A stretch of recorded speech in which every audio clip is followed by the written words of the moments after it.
The year 2000 plus 370. 3 centuries since man first loosed from the confines of Earth and mushroomed out into the vast expanses of the universe, studding the stars of heaven with colonies of Earth people.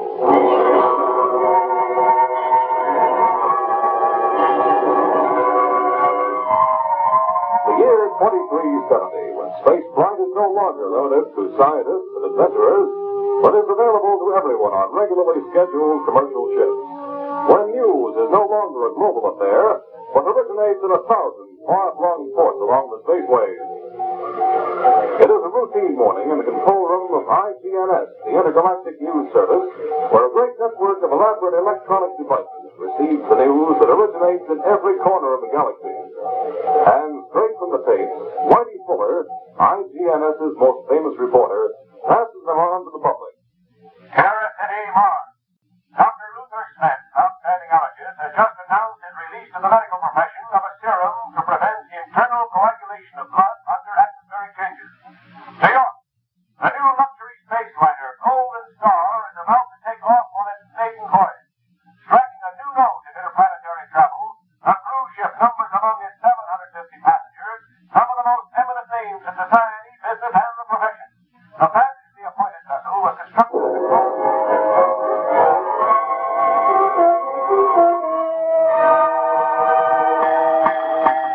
Captain North of the spaceship Golden Star to all hands. Prepare for the takeoff at 1600 hours. Final check of rocket engines and airlocks at 1500. That is all. Well, this must be old stuff to you, Professor Lindstrom. You're taking an interstellar cruise is a little like a busman's holiday, isn't it? But I'm proud to have you and your assistant, Miss Fenner, aboard. Well, sometimes it is good to see where all our theory finally ends up, Captain. It gives a scientist like myself a little perspective on his work. But I am sure Amanda will find it informative. I intend just to relax and enjoy. Good. All this is wonderfully thrilling, Captain. May I have permission to watch the preparations for the blast off? Why, certainly, my dear. Just go down that corridor there and ask Lieutenant Romilly. He'll show you everything you want to see. Thank you. Captain North. Yes, Montgomery, what is it? Captain, I'm having difficulty with a gentleman on board. Passenger? No, sir, he's not on the passenger list, but he says he's going to make the trip with us. Get rid of him, Montgomery. That's your job. He won't go, sir. He insists on seeing you. He's waiting just outside. I haven't the time. Oh, very well. Bring him in. Step in, please. There he is, sir. Now, what's the meaning of this? What makes you think you can crash the maiden voyage of the first interstellar luxury cruise? It's not a matter of crashing, Captain. I'm Whitey Fuller. I'm covering the Golden Star story for 136 news agencies. And you must find room for it. I must, eh? That's all I've been hearing for 2 months, ever since this cruise was announced. Every picture in every capital wants to get in on the act. I'm not interested in your act, Captain. This is just another job to me. News is my business. And I'm not interested in your business. Aren't you, Captain? Then how would you like to lose $2 million worth of publicity? If I don't make this trip, I guarantee you that not one picture, one story, or one bulletin of the Golden Star cruise will ever reach the public. Do I go? You go, Mr. Fuller. But please keep out of my way.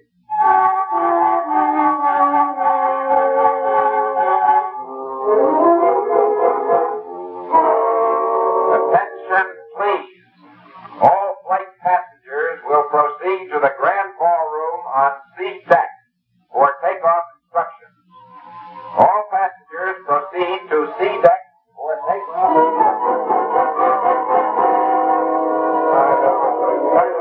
Ladies and gentlemen, Captain North. Good afternoon. In less than 10 minutes, this great vessel, the Golden Star, will blast off from Earth, headed for outer space. To many of the 750 passengers aboard, space flight is doubtless a new experience, but even those among you who have had some contact with it in the past will find this epoch-making voyage an experience beyond their wildest dreams.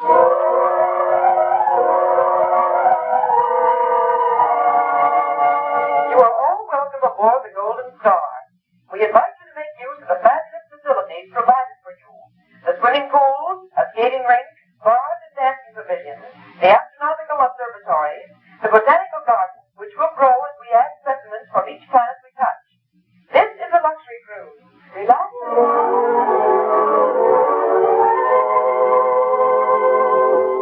Have you seen the itinerary? No, not yet, son, not yet. Well, gee whiz. On April 13th, we land on the moon, and I'm going to get me a spacesuit and take a personal look at those uranium mines and the craters. Boy, won't that be something to talk Well, about. perhaps I'll join you, son. The name's Jimmy. Jimmy Prentice. And say, that'd be swell, Reverend.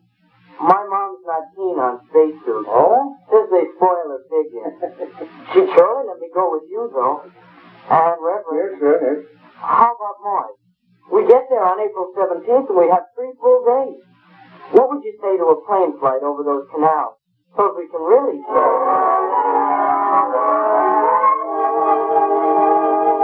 Ladies and gentlemen, we take off in a few moments. All space passengers aboard the Golden Star will be required to swallow 2 anti-gravitational tablets. To lie down on the cot which the steward has set up for you on T-deck, and to strap yourselves down and remain horizontal until escape velocity has been reached. Are there any questions? Passengers will please carry out instructions now. Montgomery to bridge. Montgomery to bridge. Bridge. Ready for takeoff.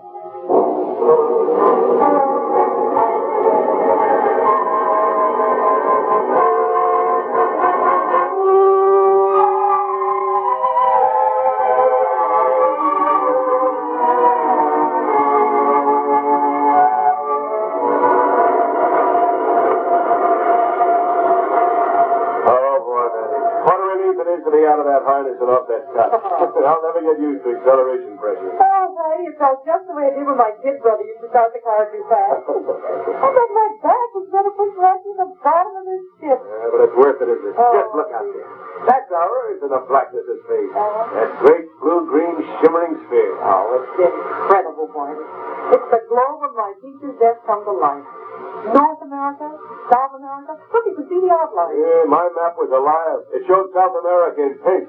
Hey, swing that telescope and take a look at the moon. Oh, it's a mirror, Whitey. I think you right into the crater. Whitey. Oh, no, that can't be a city. It can, and it is. That's Lunar Port, honey. The roughest, toughest spaceport this side of the Milky Way. When we land there, you stick close to me, Charlie. Oh, you think I can't take care of myself? Of course you can. Well, what's the percentage? Here I am, ready, willing, and infatuated with them big blue eyes. You know something, Andy? What? You're magnetic, baby. I'm gravitating right toward you. Why, Mr. Fuller, I'll bet you gravitate towards all the girls. I just really do something to her. Mr. Fuller? Right here on the observation deck. Oh, you're Whitey Fuller. Yep. Well, I'm Montgomery, communications officer. Yes? You forget to pay a bill or something? Earth's calling you on the audio sensator. Oh, no. That editor of mine. I'll never get away from him. You take the call at my deck station. It's just outside the door here. Thanks. See you later, beautiful. Sorry, miss. I didn't mean How are you, Montgomery of Communications? Huh? Also of Duluth, Minnesota? Duluth? Hey, come out of that dark corner. No, it can't be. It is. How you doing? Nancy. Nancy, what are you doing out here? But you've gotten away from me, didn't you? Well, here I am, Dick. Large and light, and still dragging after you. You're a liar, man. But who am I to quibble? Something tells me this is one space flight I'll never forget.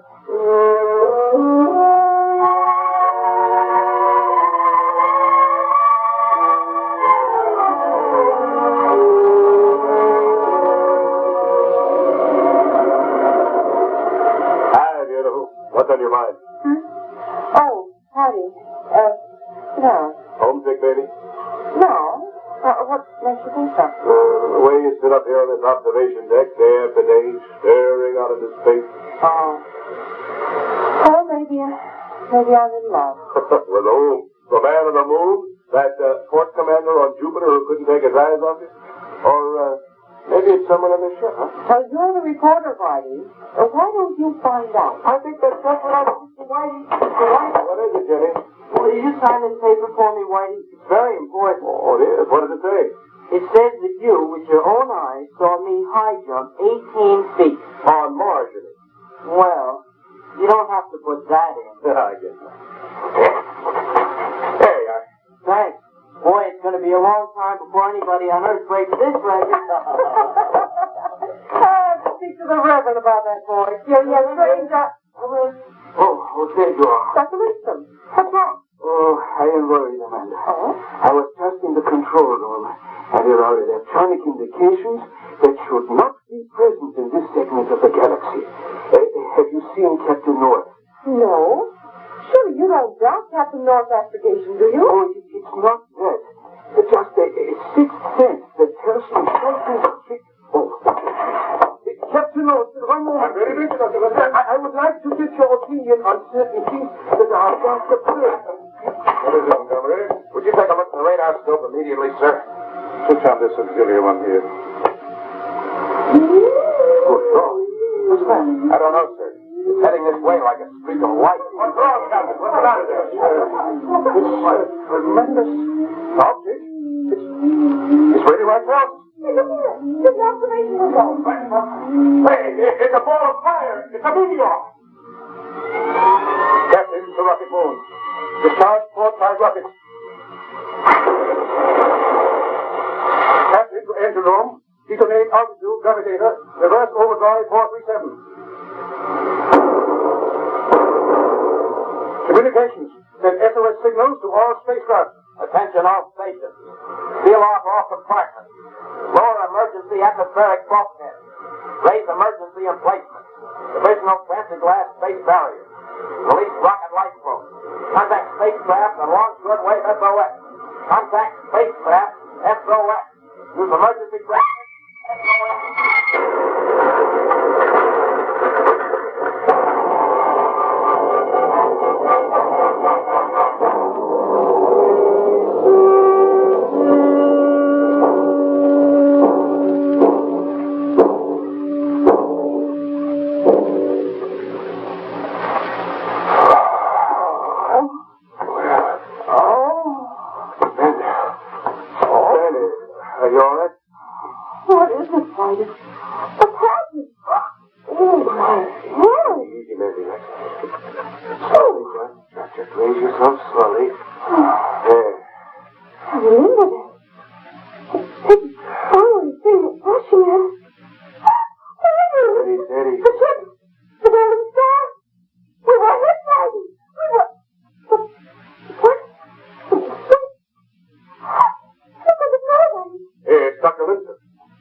Oh, I can't tell. Let me talk to the boy. Son, listen to me.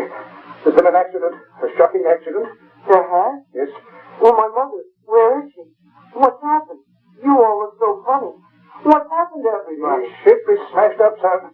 Now, son, you must be brave. Smashed up? But there aren't any other spaceships around here. And anyway, nothing in this room has been smashed. Nothing's even broken. I don't believe it.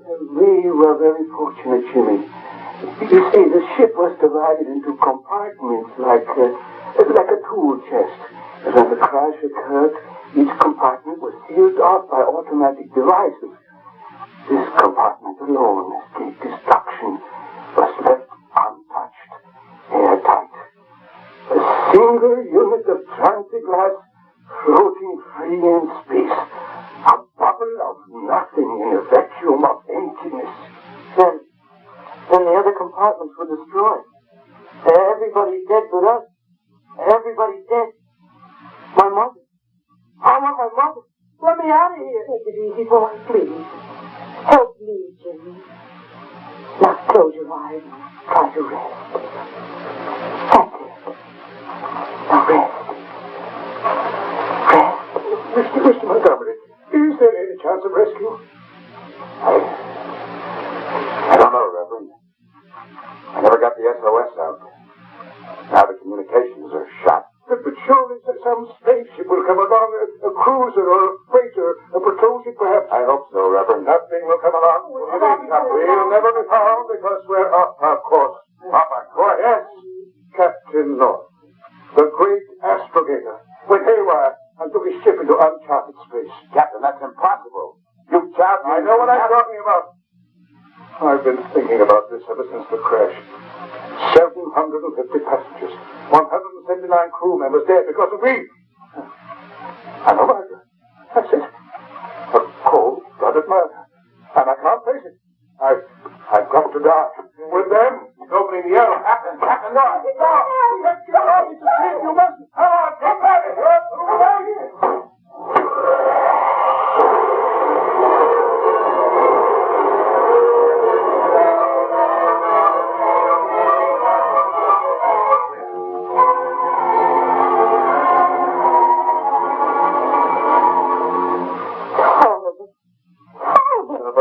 Mandy, can't you stop looking through that transit-glass wall? It's driving us all crazy. Here comes the wall, Maggie. A table, a child's happy home, and the marble pillars. Oh, swinging round and round us day after day for 7 days. Expected to do. Take off at some distant planet? The wreckage is adrift in space just as we are. Every last fragment of the ship that wasn't carried off with the meteor. Now it is all beginning to move around us in an orbit. They are our satellites. It is a law of nature, Magna. There's nothing to be morbid about. I can't stand it, I tell you. Well, if it's unbearable, why do we keep torturing ourselves staring out at that fantastic nightmare? Stand back, all of you. What are you doing, Whitey? I'm closing these shutters over the observation ports. And the first person who... Dick, come here quickly. What is it? Look, do you see what I see drifting over there toward us from the port side? I can't believe it. One of our own rocket light boats. Yes, it's there. We have a chance. Looking back from here, Whitey. Rocket lifeboat. If there were only some way to get to it, to bring it alongside. There is a way. I'm going out there after it. No, you'll die. I'll be all right. There's a space suit. Oh, you fool, Montgomery. You cannot control your movements out there in that vacuum. You will drift like the rest of the flood zone. Don't worry about me. Just give me a hand with this space suit. Maybe this is one of the miracles you've been praying for. You may be skeptical if you like, Whitey. I choose to think it is. I'll reserve judgment. Suit okay, Dick? Yeah, fine. Now secure the helmet. Let's go. There you are. Connect the emergency pressure line. Have someone there while I'm out. I'll handle it, Dick. Don't follow the cable as you go over. Dick, don't go. Don't leave us. Commander Carey, just pray for his safety. Stand by, open the airlock. Ready? Let's go.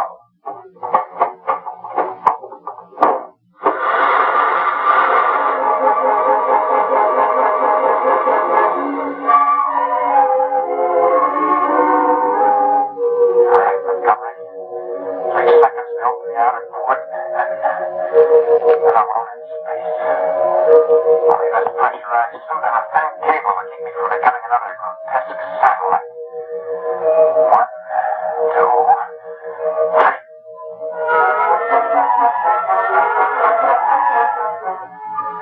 I'm falling. I'm not moving at all. Just turning over lazily. Floating in a sinking vacuum. An object without weight. No weight at all. Lifeboat's coming closer. I've got to get it now before it slips away from me. I can't move. I can't make myself move toward it. Here now. I release just small puffs of air from this spacesuit that can operate like a tiny jet engine and push me in the opposite direction. Here it goes. It's working.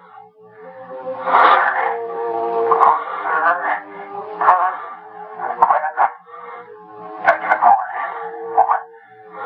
Let's hope the pressure holds up.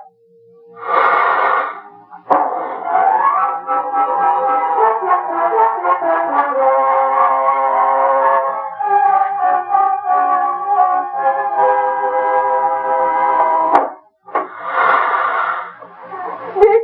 Oh, Dick, you made it. Oh, boy, hey, he got the lifeboat. Helmet. Let me get at those bolts. Lindstrom, make sure the outer port is secure. We don't want that lifeboat slipping out of the airlock. Right, easy. Easy. No. That's better. Oh, Dick, you look awful. I've got a few drops of brandy. Would you like No, I'll be all right. I don't need anything except a few breaths of air. And I'll be ready to take off in that one-man rocket lifeboat. You take off. You kidding? What do you think? I mean, Montgomery, you did your good day for today. I'm hopping off in that life rocket. You're standing here with your ship. You. Do a solo space hop at your age? With that white hair? Don't let the white hair fool you, son, or the crow's feet around my eyes. Radiation leakage got me when I piloted an atomic ship in the last war. This is my dish of tea, boy. I'm no hero, because I'm on the way out anyway in a year or two. Well, do I go? Not while I'm conscious, you dog. Gentlemen, please. You're forgetting that a pilot whose lives are at stake. We all must bear the responsibility of making the decision. Very well, Reverend. We'll leave it to the rest. For my part, I think if Whitey, Mr. Fuller, chooses to meet his destiny a little earlier, his gesture should be accepted. Dr. Lindstrom? To me, there seems to be no question. Mr. Montgomery represents the only authority on the ship, but he says should go. Well, Mandy, you seem to be in a pretty spot. Oh, no, Dick. No, don't ask me to make such a decision. Oh, that's ridiculous. Come on, Whitey. Let's get into that airlock and look at that lifeboat anyway. All right. But don't try anything funny.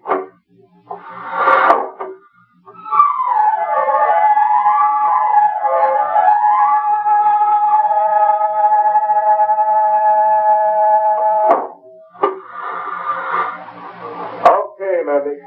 The decision's been made for you. I'm sorry. Nobody's going. The dinghy's worthless. Worthless? Yeah. Its whole molecular structure has been shot to blazes out there. The craft is as poor as a cheesecloth. Won't hold 1 pound of pressure. Now sit down now and relax. This is the end.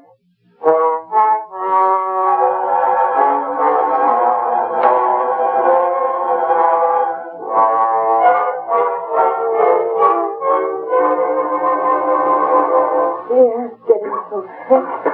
It's hard to breathe. How much oxygen have we left? 4 or 5 hours.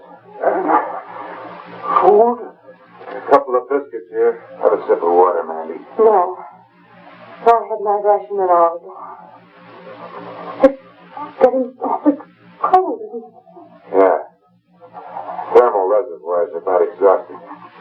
Here, put on this jacket. Here on in, the thermometer keeps going one way. Down. What happens after everything's gone? Well, we are spared one thing, decomposition. The cold gets us before the maggots do. It is a quick freeze. You will be young and beautiful forever, Amanda. You can thank science for that. Stop it, Winston. Stop it. I wish I could. I wish I had. I wish I had never had anything to do with science. It is a snare, an illusion. It has brought the world nothing but misery and death. Save your philosophical breath, Winston. You'll need it. Science, luring men to their destruction. What are we doing here in this fragment of a monstrous ship suspended in black space? What are men doing on Mars and Jupiter and Juno? We are Earthmen. That is where God put us. That is where we belong. Oh, no, Dr. Lindstrom, you're wrong. Man belongs wherever his spirit leads him. God didn't give us courage and intelligence and an unconquerable thirst for knowledge, and then confine us to one tiny portion of his universe. Science is only the... What was that? I felt something too. Movement. We're not drifting anymore. You're moving in a straight line. Lieutenant! Come on, Dick. Let's unfasten them and take a good look out there. We're very fast now. It's strange. Vibration. Look! It's a spaceship. A rescue ship. They're signaling. They have found us. I can't believe it. Get them around. It's a patrol ship, and they're coming right toward us. No, you're wrong. They're not moving. They throttled down the engines. They're pulling us toward them with an electromagnetic field. Miracle of science and faith.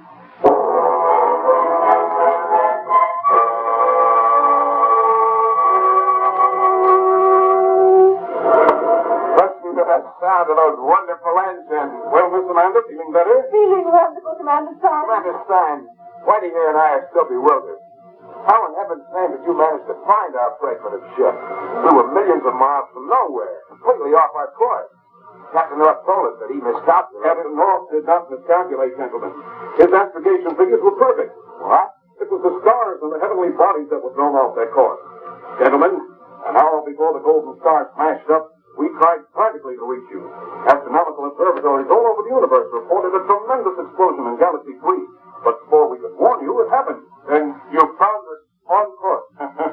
My dear Mr. Fuller, 1,000 astronomers and 15 superatomic calculating machines juggled figures for days to determine the precise effect of the heavenly disturbance upon your position. Yes, we headed for the determined point, and we found you. Whitey, what are you doing? I found a terrific travel folder here. A fascinating trip. Again? Where to this time? Luxury cruise. Up the Hudson to Bear Mountain.